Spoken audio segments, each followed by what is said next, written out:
out. Dropshipping day 22, I think this is. I feel like I label these as dropshipping, but I talk a lot about like mindset and your lifestyle in a lot of different senses. But I'm just showing you guys like my random thoughts, not my random thoughts, but my thought process behind things. And I was actually just filming this video, but it got cut off like a minute into it. And it's funny right now, I'm just chilling in a parking lot. One of my boys drove by and he called me. He was like, "You good, bro?" I said I was good, but no, I'm just showing you because I couldn't find a spot in the house to kind of chill out, and I just want to get out for a second anyway. But yeah, today I was listening to a lot of podcasts from the Open Residency podcast. I'm just giving you guys a quick recap of what I was just talking about. But I listened to this one of the founder of Oakberry. That was an interesting one to kind of learn about how that whole acai supply chain works and how they scaled so fast. So that was an interesting one, and like how franchising works. I didn't really gain a lot of applicable value to my own stuff from that one, but it was in my queue or whatever. It just came up next, so I just listened to it. But that was a good one. But the one that I was mainly focused on listening to was the one with Greg Levesque. And he talked about, I guess, 3 things that kind of stood out to me. And the first was using Google Trends. And so, what is that? Just trying to see that with my friend. But he talks about using Google Trends, and that's one of the tools that he uses every single day to find trends with influencers, products, and just a bunch of stuff going on in the world. And also that could help correlate to certain sponsorships that they want to do, especially from a big standpoint like they are. Like they're taking on influencers and paying them hundreds, maybe if not hundreds of thousands of dollars for promotions, and seeing if that influencer is getting searches. That's like a huge thing. And then I kind of brought up the whole idea of like McDonald's. Like they have a World Cup meal right now. World Cup is like trending, obviously, and you know they could essentially arbitrage off that traffic in a way. It doesn't really apply to them as much because they're in the the fast food space, but it's not like D2C online in any capacity for the most part. Because I mean their traffic is literally just people, like it's like convenience, I guess, of people driving by. Let me turn this off. But yeah, so he talked about that, and then he talked about another tool that I thought was really interesting was Amazon BSR. Never heard of that, but he said you could see literally trending products from a couple of days out to the last 90 days and a bunch of other aspects and different analytics on different products. And so I thought that was really, really interesting, just because I never really I never heard of it before. So I'm definitely going to give that a try. And then I wanted to talk about, what was the other thing? Oh, the other thing that I was talking about was shoot, I just forgot it again. Give me a sec. I should have wrote these down so I have them noted somewhere. But he also talked about just Bloom overall, and he talks about what he consumes. And I thought this was like a really, really interesting one, because what you consume makes a very, very big difference in who you become, who you are. And he talks about, I forget what like reference he uses, but he talks about like a shark in a pond, and you are the shark in the pond, and you have to set yourself up in the right pond. And he talks about even the content that you're watching from your scrolling. And I've already started to kind of apply that, because sometimes I catch myself watching just brain rot or anything like that. But anytime I'm watching social media now, I'm trying to consume as much as I possibly can by a lot of these founders that I really look up to. And that also brings me to my third point of this podcast was, playing a long-term game. And he also talks about the fact of getting rid of the 90% success or the half decent situation to give it up for a a 10 out of 10 situation. And that's something that's been running through my mind like absolutely crazy the past couple weeks, just because I don't know if I want to give up my landscaping company. I want to, but I also don't know if that is the right decision, and just give it up for ecom, because ecom obviously is, my bread and butter, and that's what works the best. But it's hard to let something go that you built for so long. And my question, kind of like when I was listening to this, was at what point does giving up a 8 out of 10 situation for a 10 out of 10 situation supersede something like being consistent? Because this is something I've consistently built the past couple of years, and I just don't know if that's the right option, just to free up that mind space. And I just fear of making the wrong decision and then never being able to go back. And not that I think giving it up would be the end of the world, but I do definitely fear that. But yeah, these are just my thoughts, guys. So I'm just ranting right now. So if it comes off like weird and it's not like full sentences, like right now I'm literally just ranting to you guys' thoughts. But yeah, that's kind of what I've listened to today. And he also talks about like the values you have as a operator, as a business owner, as an entrepreneur, and how he wanted to surround himself with family oriented entrepreneurs, like I forget who it was at C4. What's the guy's name? I don't remember the guy's name, but the guy who created C4, and he owns, I think it's NutriBullet or something like that.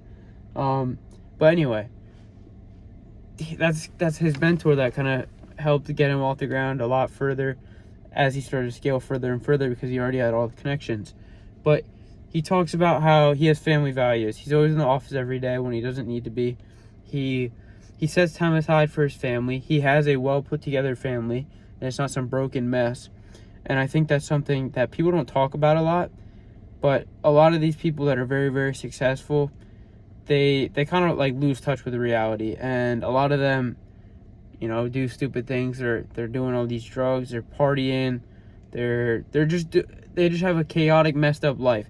And if they have kids or a wife, it's usually messed up. It usually leads to divorce, and it's just like a messy lifestyle. So it may seem on the outside like they have their life put together and they're making all this money, but relationship wise, it's just torn apart and destroyed.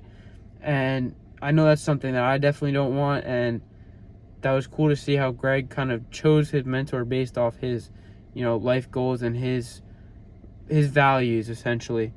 And just seeing that was really, really interesting. But that's a main thing that I've really been thinking about, is just that fact right there in it of itself. And I don't know if you guys remember, I was talking about going to that event with a couple of those founders, founder of Comfort, Bloom, Raw Energy, Bum Nutrition, Tarte Cosmetics, and I think Physician's Choice was another one. But yeah, all these guys, they kind of hold this. I don't really know much about the Tarte Cosmetics guy. I don't really know much about the founder of Comfort, but the other guys, I know they're big on family, and they have a well put together family, and that is the foundation of why they do what they do. And those are the people that I want to be around. And I've been thinking a lot recently of just the people that I'm around right now, and it's just not optimal. Like even in my own house, and I hate just saying this, but we're set up to live the same day every single day, the same 6 months at a time for the rest of our lives, the way it's going right now. And I just absolutely, to be quite honest with you, I hate that shit, and I want out, and I want to build something that's meaningful and that can provide generational wealth and wisdom, and leave a good mark. And lead by example is another thing. Just lead by example. And I really want to get my schedule put back together. Like right now it's 12 a.m. and usually I go to sleep around 2 to 4 a.m. which I I'm productive, but I don't like I don't like doing that, because then when I wake up late, it puts me in a bad mood, and it's not leading by example. And if you think about it, Dom Ikovone talks about this a lot. Do you think the founder of Red Bull is waking up at 5 in the morning to go to the gym? No. Do you think the founder of Monster, they're not working hard because they already have the success. But when you already have success and you're hungry to do more, push the envelope and lead by example, because you will run circles around everyone else around you. And I've done it to a certain extent, just even in my own town amongst all these kids. And a lot of these kids are just lazy. And I'm not talking about just in my town, but I'm talking in general. So many of them are lazy. They have zero work ethic, and they cannot stay consistent. And that's why you already had the upper hand if you carry all those things. Because if you're somewhat consistent and you work hard, you will get further than 95% of these kids. A lot of the generation is just absolutely cooked. And so just outworking them every step of the way, like Dom talks about, waking up early, doing that. And the more, as I get older, I kind of start to realize, like, yeah, it's cool to stay up late, but at the same time, dude, like, being on an absolutely dialed schedule has to feel so good. And it's almost like talking about, the slight edge. I haven't read it yet, but it seems like it talks a lot about, stacking small wins throughout the day, and they literally just compound over and over and over. And that's pretty much what you do when you set up a routine like that. And I want a routine like that, and I want to be able to just absolutely trench. But I just don't like the spot I'm at right now. And I want to be transparent with you guys. Like, I'm going to be honest, I fucking hate it right now. Like, I hate every single day waking up. And it just feels like I'm reliving the same life over and over and over. And I want to change it.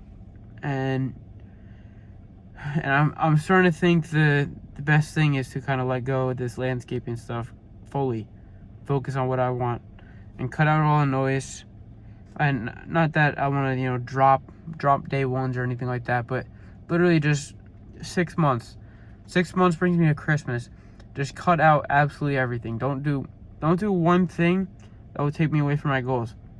And that is something that's so difficult once you start to realize it. Even as simple as going out to get a drink.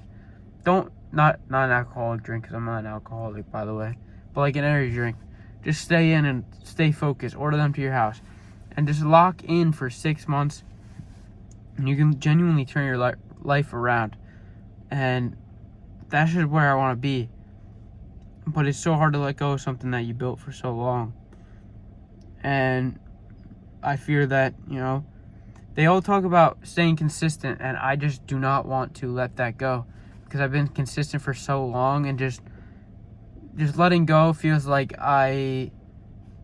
I'm giving up on myself in a way. Not giving up maybe not like that, but like I'm lacking consistency, and I'm basically I could potentially be starting the trend of giving up on other areas, because you give up once, it always is easier to give up after that. And I just don't want that to be the case, and I'm genuinely worried about it. But yeah, that's all I really got for you guys today. I think I am going to go to that event in New York City, just because, if I truly do think about it, those guys at that event are the guys that I truly look up to. And if somebody were to ask me, who do you want to be when you grow up, even though I'm 18, grown up kind of, if somebody asked me that question, it would be these guys. It wouldn't be some famous athlete or anything like that. It would be these guys. Just seeing their videos and the way they operate on a day-to-day basis just sets the tone and sets my expectations for my own self so high that that's just who I want to become. And those are the guys that I truly do look up to. And so I think I honestly just have to go to something like this, because I do have the opportunity to. And I just want to get around more people that are like me, so I could talk about the same issues that I have with them. And a lot of them can probably relate, because I don't have people like that right now. And I just let this stuff build up in my own head. I don't talk to my parents, my family about it, because they don't really know much about it. They're not interested in any of this stuff. They don't really help with a lot of this stuff. They're don't get me wrong, my parents are super, super helpful, and I'm grateful for everything that they do. But in the aspect of, building a business, they can't really help out much with that because they already have their own things going on. And I just want to get around more people where I can, be transactional with them and learn things from them, but also teach them things, because they don't know all the stuff that I know, especially at a younger age. And I have the upper hand with AI, TikTok Shop, and a lot of them still don't know it yet. And just any way I can possibly help these guys, just so I can learn. That's just all I really want to get out of this. And I think I have to go to that event, but I just have to make sure that I can leave for a day. But yeah, I think I'm gonna go to that. And yeah, that's all I really got for you guys today. But I guess to sum this video up would be, think of what you guys truly want, what your values are, what aligns with your end goal, your moonshot, as Greg would say, and reverse engineer and build your life around it, and to the point where you have the exact life that you want, and all you have to do is just climb that totem pole consistently. And if you just never stop, you will get to where you need to go. And Don was talking about this in another video, but I've also already known this. Is just literally staying consistent will take you further than 95% of the population, because I've stayed consistent these past 3-4 years, and I would argue that I'm pretty early on into this entrepreneurship stuff, but I can already tell from the people around me, I am 95% ahead of all of them. And so if you literally just stay consistent, you will just run circles around these people. So set up a good routine, lead by example, and just outwork the competition every aspect of your day. Wake up early on time. Get your things done every single day, and you will succeed. And literally just stay consistent. And you're not going to see success in 2-3 years. You're going to see it a decade down the line, and you're going to see those inputs really pay off. And so just remember that it's a long game. It's not a short game. And yeah, stay consistent. So I'll catch you guys in the next video. This is a little bit of a rant, so I appreciate you guys watching. But yeah, I'll catch you boys tomorrow. Peace.